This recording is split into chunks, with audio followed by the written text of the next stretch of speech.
மனிதனுடைய வாழ்வில் வெறுப்பு வெறுப்பு எனும் 2 கட்டங்கள் இருக்கிறது.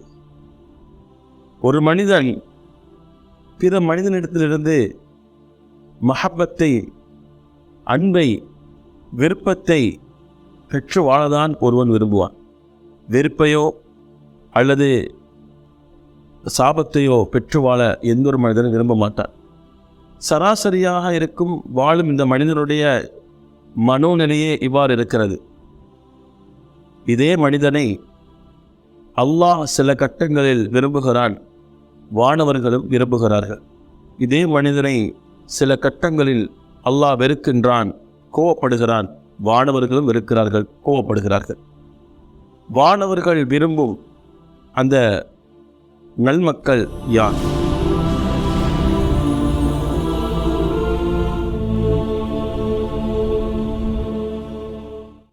மனிதனுடைய செயல்களில் அல்லாஹுடைய பொருத்தத்தை பெற்றுத்தரக்கூடிய நல்ல செயல்கள், நல்ல அமல்கள் செய்யக்கூடிய அடியார்களை அல்லாஹ் மிகவும் நேசிக்கிறான் என்பதை வசனங்களின் மூலமாகவும் ஹதீஸினூடாக நாம் பார்க்க முடிகிறது. அல்லாஹ் யாரை நேசிக்கிறானோ அவர்களை வானவர்களும் நேசிக்கிறான். அல்லாஹ் யாரை கோவப்படுகிறானோ அந்த மனிதனை வானவர்களும் கோவப்படுகிறார்கள். அருமனாய் முஹம்மது ரசூலுல்லாஹி ஸல்லல்லாஹு அலைஹி வஸல்லம் அன்னவர்கள் கூறுகிற ஹதீஸ், அபூ ஹுரைரா ரலியல்லாஹு தஆலா அன்ஹு அன்னவர்கள் அறிவிக்கிறார்கள். ஸஹீஹுல் முஸ்லிம் இந்த ஹதீஸ் பதிவு செய்யப்பட்டிருக்கிறது. அல்லாஹ் சுப்ஹானஹு வ தஆலா சய்யிதுனா ஜிப்ரீல் அலைஹிஸ்ஸலாத்து வஸ்ஸலாம் அன்னவர்களை அழைத்து அல்லாஹ் சொல்கிறான், ஜிப்ரீலே, மண்ணில் வாழக்கூடிய இந்த அடியானை நான் விரும்புகிறேன். எனக்கு இந்த அடியானை மிகவும் பிடிக்கும். காரணம் அவருடைய நல்ல நடத்தை, அவருடைய இபாதத், அவருடைய இஹ்லாஸ், அவருடைய செயல்பாடுகள், அவருடைய வார்த்தைகள், அவருடைய நடத்தைகள், இது அனைத்தையும் பார்த்து ரப்பு அந்த மனிதனை நேசிக்க ஆரம்பிக்கிறான். எவ்வளோ பெரிய விஷயம்!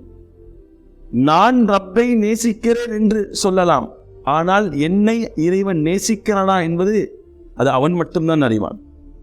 ஆனால் பெருமானார் சொல்லுகிறார்கள் ஸல்லல்லாஹு அலைஹி வஸல்லம், அல்லாஹ்வே ஒரு அடியானை நேசிப்பதாகவும் அந்த நேசத்தை வெளிப்படுத்தும் விதமாக வானவர்களுடைய தலைவர் சய்யிதுனா ஜிப்ரீல் அலைஹிஸ்ஸலாத்து வஸ்ஸலாம் அவர்கள் அழைத்து, ஜிப்ரீலே, மண்ணில் வாழும் இந்த அடியானை நான் நேசிக்கின்றேன் என்று அல்லாஹ் சொல்கிறார். ஒரு மனிதன் இபாதத் செய்கிற விதத்தில் அல்லாஹ்வுக்கு செய்ய வேண்டிய கடமைகளில் சரிவர ஒருவன் நிறைவேற்றினால், அதே போன்று இன்னொரு தரத்தில் மனிதனுக்கு செய்ய வேண்டிய கடமைகளில் சரிவர அவன் நிறைவேற்றினார், உறவுகளை பேணி, பெற்றோர்களுக்கு மரியாதை கொடுத்து உபகாரம் செய்து, நண்பர்கள் வட்டாரத்தில், குடும்ப வட்டாரத்தில் நல்ல முறையில் பண்பாடாகவும் அவன் இருக்கிற நேரத்தில் அந்த மனிதனை அல்லாஹ் நேசிக்க ஆரம்பிக்கிறான். இந்த நேசம் எங்கு போய் முடியும் தெரியுமா? அல்லாஹ் அழைத்து, ஜிப்ரீலை அழைத்து, இந்த அடியானை நான் நேசிக்கிறேன் என்று சொல்ல அந்த ஜிப்ரீல் அலைஹிஸ்ஸலாம் வான் மலக்குமார்களை அழைக்கிறார்கள். வான் மலக்குமார்கள் என்னும் அந்த வானவர்களை எண்ணிக்கையில் அடக்க முடியாது. அந்த வான் மலக்குமார்களை, வானவர்களை அழைத்து ஜிப்ரீல் அலைஹிஸ்ஸலாம் சொல்லுகிறார்கள், வானவர்களே, உலகத்தில் இந்த ஊரில், இந்த இடத்தில், இந்த வீட்டில் வாழும் இந்த மனிதரை அல்லாஹ் நேசிக்கின்றான். இந்த மனிதரை அல்லாஹ்வுக்கு மிகவும் பிடிக்கும். எனவே அந்த மனிதரை நானும் நேசிக்கின்றேன், ஜிப்ரீலாகிய நானும் நேசிக்கின்றேன். வானவர்களே, அந்த அடியாரை நீங்களும் நேசிப்பீராக.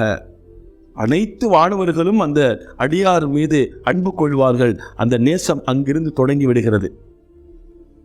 இதனுடைய தாற்பயம் என்னவாகிறது என்று சொன்னால், அந்த வான் மலக்குகள் பூமியில் இருக்கிற வானவர்களை பார்த்து சொல்கிறார்கள், பூமியில் இருக்கும் வானவர்களே, அந்த மனிதனோடு சம்பந்தப்பட்டிருக்கும் வானவர்களே, அந்த அடியாரை அல்லாஹ் நேசிக்கின்றான், அந்த அடியாரை அல்லாஹ் நேசிக்கின்றான். எனவே நீங்களும் நேசிப்பீராக.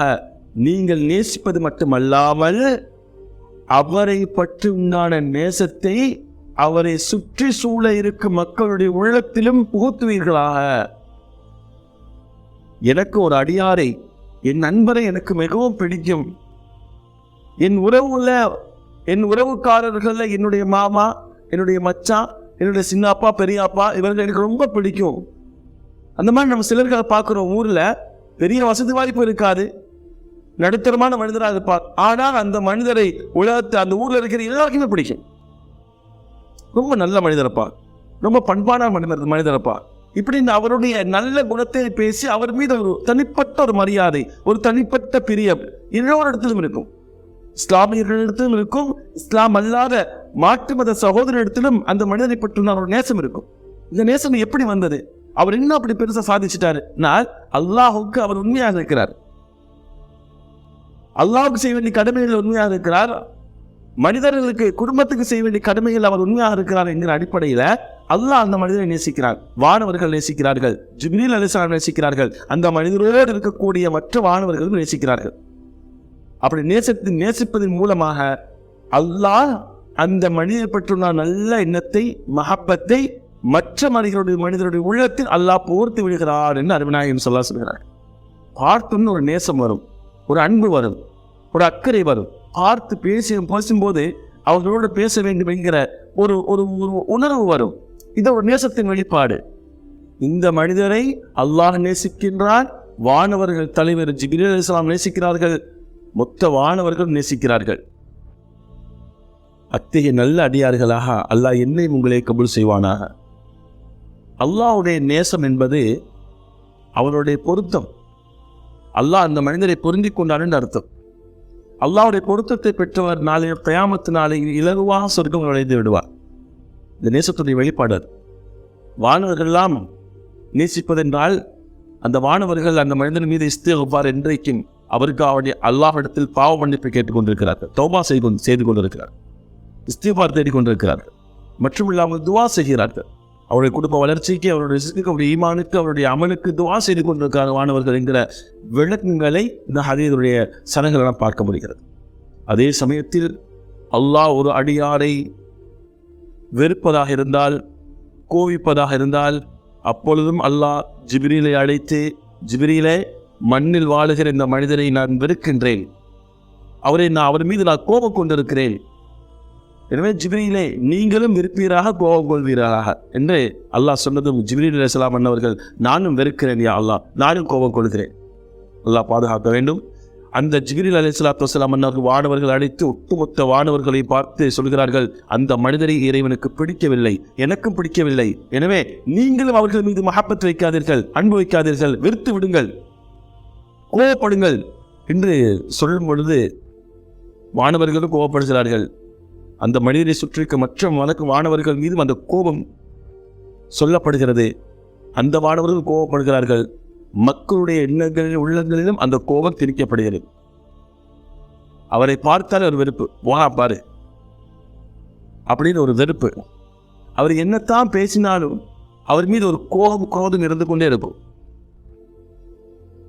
இந்த ஒரு கோப வெறுப்பு அப்படிங்கிறது இதுவும் இறைவன் ஏற்படுத்துகிற ஒரு நிலை. எப்பொழுது இறைவன் கோபப்படுகிறார்? அவருடைய கட்டளைகளில் குறை வைக்கக்கூடியவன், தவறு செய்யக்கூடியவன் மனிதன். பெருமானார் முஹம்மது ரசூலுல்லாஹி ஸல்லல்லாஹு அலைஹி சொல்கிறார்கள், தவறுகளுக்கும் மறதிகளுக்கும் மத்தியில் மனிதன் படைக்கப்பட்டிருக்கிறான். ஒரு மனிதன் தவறு செய்வான், அவனுடைய இயல்பு அது. அப்படி தவறே செய்து கொண்டு போகும் பொழுது தௌபா வாய்ப்பு கிடைத்தும், இந்த போது ரமலான் மற்ற புனிதமான இரவுகள், வெள்ளிக்கிழமை தினங்கள், தௌபாவுடைய நேரங்கள் கிடைத்தும் இஸ்திக்ஃபார் செய்யாமல் பாவத்திலேயே தன்னை கழித்து கொண்டிருக்கும் பொழுது அவன் மீது தனிப்பட்ட ஒரு கோபம் இறைவனுக்கு ஏற்படுகிறது. வரலாறுகள் நிறைய செய்திகள் அது மாதிரி பார்க்கலாம். அப்ப இந்த கோபத்தினால் அல்லாஹ் ரஹ்மத்தின் அவன் தூரமாகிறான், வானவர்களுடைய துவா விட்டும் தூரமாகிறான், வானவருடைய பாவ மன்னிப்பு இஸ்திக்ஃபாரை விட்டு அவன் தூரமாகிறான், மக்களுடைய விருப்பத்தை விட்டும் அவன் தூரமாகி விடுகிறான். இது ஒரு நிலை, ரொம்ப பயங்கரமான நிலை. இந்த நிலை விட்டும் அல்லாஹ் நம்மளை சார்ந்தவர்கள் எல்லாம் பாதுகாப்பானாக. எனவே அல்லாஹ்வும் நேசிக்கிறான், வானவர்களும் நேசிக்கிறார்கள். அல்லாஹ்வும் கோபப்படுகிறான், வானவர்களும் கோபப்படுகிறான். தொடர்ந்து பெருமானார் முஹம்மது ரசூலுல்லாஹி ஸல்லல்லாஹு அலைஹி வஸல்லம் மற்றும் ஒரு ஹதீஸில் இப்படி சொல்லி தருவார்கள். ஜாபிர் இப்னு அப்துல்லாஹ் ரலியல்லாஹு தஆலா அன்ஹு அன்னவர்கள் அறிவிக்கிறார்கள், ஸஹீஹ் முஸ்லிம் இந்த ஹதீஸ் பதிவு செய்யப்பட்டிருக்கு. பெருமானார் ஸல்லல்லாஹு அலைஹி வஸல்லம் சொல்கிறார்கள், உங்களில் யாராவது தொழுகைக்கு தயாராகிவிட்டீர்கள் என்று சொன்னால், பள்ளிவாசலுக்கு செல்லக்கூடியவராக இருந்தால், நீங்கள் துருவாடை வீசக்கூடிய சில உணவுப் பொருட்களை தவிர்த்துக்கிறீர்கள் சொன்னாங்க ஸல்லல்லாஹு அலைஹி வஸல்லம். பெருமானாரே சொல்லுவார்கள், வெங்காயம், பூண்டு, லீக் எனும் ஒரு விதமான செடி, நான்காவதாக முள்ளங்கி. பெருமானார் ஸல்லல்லாஹு அலைஹி வஸல்லம் இந்த உணவுகளை தவிர்த்துக்கிறீர்கள் சொன்னார். வெளிப்படையான ஹதீஸ்களில் பார்க்கும் பொழுது ஸல்லல்லாஹு அலைஹி வஸல்லம் வெங்காயத்தை சொல்லியிருப்பாங்க, பூண்டை சொல்லியிருப்பாங்க. இன்னும் ஹதீஸ்களில் பார்க்கும்போது மற்ற 2 வகையான அந்த தாவரங்களை பெருமானார் சொல்லுவார்கள். ஏன் இதை உண்ண வேண்டாம்னு சொன்னாங்க? தொழுகைக்கு நெருங்கும் பொழுது சாதாரண நேரங்கள் ஒன்றுக்கலாம், அதனுடைய அதை சாப்பிடலாம், ஒன்றும் தடை கிடையாது. தொழுகைக்கு செல்லும் பொழுது, அது ஜமாத்தாக தொழிலாக இருந்தாலும் சரி, தனிப்பட்ட தொழிலாக இருந்தாலும் சரி, பள்ளிவாசலுக்கு செல்லும் பொழுது நீங்கள் இதை சாப்பிட வேண்டாம்னு சொன்னாங்க. காரணம், இதிலிருந்து ஒரு விதமான வாடை வரும். வெங்காயத்தில் ஒரு விதமான வாடை வரும், பூண்டிலிருந்து வரும். அதுபோல் லீக் என்ற ஒரு செடி இருக்கிறது. நம்ம ஊர் பகுதிகளில் அந்த செடி பெரும்பாலும் பார்க்க முடியாது, மற்ற இடங்களில் அது பார்க்கலாம். அது உணவு பொருள். அது அந்த செடி அதிலிருந்து ஒரு வாடை வரும். அது போன்ற முள்ளங்கி, அதற்கு தனியாக ஒரு வாடை இருக்கிறது. இந்த வாடைகளை வானவர்கள் வெறுக்கிறார்கள் என்று சொல்லலாம் சார். இந்த வாடை மனிதன் சாப்பிடக்கூடிய இந்த உணவுப் பொருட்கள் வரக்கூடிய இந்த வாடை என்பது அது பிற மனிதனுக்கும் நோவினை கொடுக்கும். தக்பீர் கட்டிட்டு கொண்டு இருக்கும்பொழுது ஏப்பம் வந்துச்சு சொன்னால் வெங்காயம் வாடம் இந்த மாதிரி துருவாடை வரும்பொழுது ரொம்ப சங்கடமாக இருக்கும். இது மனிதனுக்கு மட்டுமல்ல, வானவர்களுக்கும் இது செஞ்சோலத்தை தரக்கூடியது, சங்கடத்தை தரக்கூடியது. எனவே நீங்கள் தொழுகைக்கு செல்லும் பொழுது, பள்ளிவாசலுக்கு செல்லும் பொழுது இதை சாப்பிட வேண்டாம்னு சொன்னாங்க ஸல்லல்லாஹு அலைஹி வஸல்லம். இதனால் என்ன விளைவு வருகிறது? இந்த துருவாடையை வானவர்கள் வெறுக்கிறார்கள், அவர்களை நோயினைப்படுத்த வேண்டாம் என்று சொன்னாங்க ஸல்லல்லாஹு அலைஹி வஸல்லம். அப்போ இந்த உணவு விஷயங்களை நாம் தொழுகை நேரங்களை தவிர்த்து கொள்ள வேண்டும், பள்ளிவாசலுக்கு செல்லும்போது தவிர்த்து கொள்ள வேண்டும். ஏன்னா இதனால் வானவர்கள் வேதனைப்படுகிறார்கள், அவர்கள் அதை வெறுக்கிறார்கள். இந்த விஷயம் தவிர்த்து கொள்ள வேண்டும். ஸல்லல்லாஹு அலைஹி வஸல்லம் அவர்கள் சொல்லக்கூடிய இந்த ஹதீஸை அப்துல்லாஹ் இப்னு அம்ர் ரலியல்லாஹு தஆலா அன்ஹு அவர்கள் அறிவிக்கிறார்கள். திருமிதியில் இந்த ஹதீஸ் இடம்பெற்றிருக்கிறது. ஸல்லல்லாஹு அலைஹி வஸல்லம் அவர்கள் சொல்கிறார்கள், எவர் ஒருவர் பொய் பேசுகிறார்களோ அந்த மனிதர் பொய் பேசும் பொழுது, பொய் உரைக்கும் பொழுது அவர் வாயிலிருந்து ஒரு விதமான துருவாடை வீசுகிறது. அது நம்மளால் அதை உணர முடியாது. அவர் பொய் பேசும்பொழுது அவர் வாயிலிருந்து ஒரு துரு நாற்றம் வெளியாகிறது. இந்த நாற்றத்தால் என்ன ஏற்படுகிறதுன்னு சொன்னால், கூட இருக்கிற அருளுக்குரிய வானவர்கள், இஸ்திக்ஃபாருக்குரிய வானவர்கள் அந்த வாடையினால், அசிங்கத்தினால் அவர்கள் வெகு தூரம் தள்ளி சென்று விடுகிறார்கள் என்று சொல்கிறார். இவர் பேசுகிற பொய்யினால் ஏற்படுகிற அந்த துருவாடை, இதை தாங்க முடியாமல் வானவர்கள் இவனை விட்டும் வெகு தூரமாக தள்ளி சென்று விடுகிறார்கள், அந்த வாடை நீங்கும் வரை. அல்லது அந்த உண்மையை, அந்த பேசிய பொய்யை அவன் அதுக்கு தௌபாவை கேட்கும் வரை அவர்கள் தள்ளி நிற்கிறார்கள். அப்ப இந்த வரிசையில் நாம் அல்லாஹ் விரும்புகிற அடியார், வானவர்கள் நேசிக்கிற அடியார்கள், அல்லாஹ் விரும்புகிற, அல்லாஹ்வுடைய நேசத்தை பெற்றுத்தரக்கூடிய செயல்கள், அதுபோன்று வானவர்கள் வெறுக்கக்கூடிய செயல்கள், வார்த்தைகள், உணவுகள் என்கிற இந்த வரிசையை நாம் பார்த்து வருகிறோம். இதன் வழியாக நாம் புரிந்து கொள்ளக்கூடிய விஷயம், வானவர்களும் சில நேரங்கள் சஞ்சோலப்படுகிறார்கள். அதே வானவர்கள் நேசிக்கும் செய்கிறார்கள், அன்பும் கொள்கிறார்கள்.